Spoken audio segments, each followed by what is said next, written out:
भूतिया जंगल की कहानी।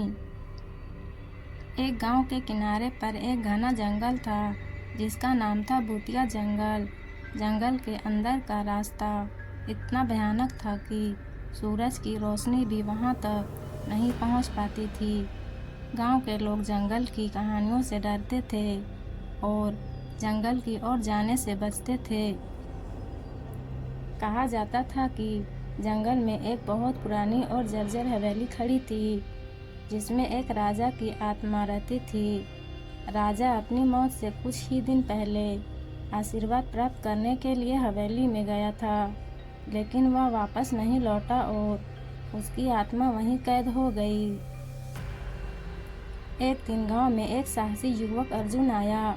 उसने गांव वालों से जंगल के बारे में सुना और उसने ठान लिया कि वह रहस्य की पड़ताल करेगा। अर्जुन ने अपने कुछ साहसी दोस्तों को इकट्ठा किया और उन सभी ने मिलकर जंगल में प्रवेश किया। जंगल में प्रवेश करते ही उन्हें भयानक आवाजें सुनाई देने लगी। पेड़ों के पत्ते सरसराने लगे और ठंडी हवा उनके कानों में फुसफुसाने लगी। अर्जुन और उसके दोस्तों ने हिम्मत जुटाई और आगे बढ़ते रहे। रात होते होते वे हवेली तक पहुंच गए।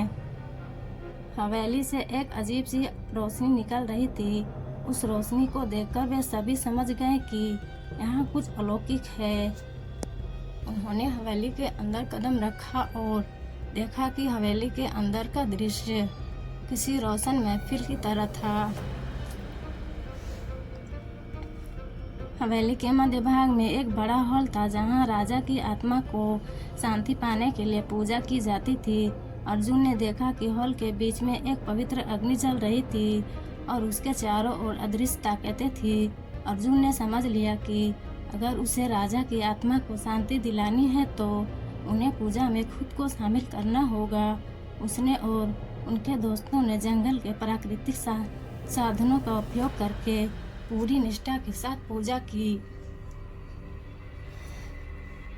पूजा पूरी होने पर राजा की आत्मा प्रकट हुई और उन्हें अर्जुन और उसके दोस्तों को आशीर्वाद दिया। राजा की आत्मा मुक्त हुई और जैसे ही वह ऊपर आकाश की ओर बढ़ी, पूरे जंगल में एक अजीब सी शांति छा गई। गांव वाले जब यह दृश्य देखने के लिए जंगल की ओर दौड़े तो वे सभी हैरान रह गए। उन्होंने देखा कि जंगल का अंधेरा नर्म हो गया था और पत्तियों की सरसराहट मानो किसी सुखद संगीत में बदल गई हो। अर्जुन और उसके दोस्तों के साहस और ज्ञान के कारण जंगल अब भूतिया नहीं रहा। लोगों ने उन्हें अपना हीरो माना और भूतिया जंगल अब पवित्र जंगल के रूप में जाना जाने लगा। कहानी से यह सीखने को मिलता है कि साहस और सच्चाई की राह पर चलने वालों का मार्ग ईश्वर हमेशा प्रशस्त करते हैं। दोस्तों, कहानी अच्छी लगी हो तो वीडियो को लाइक करें।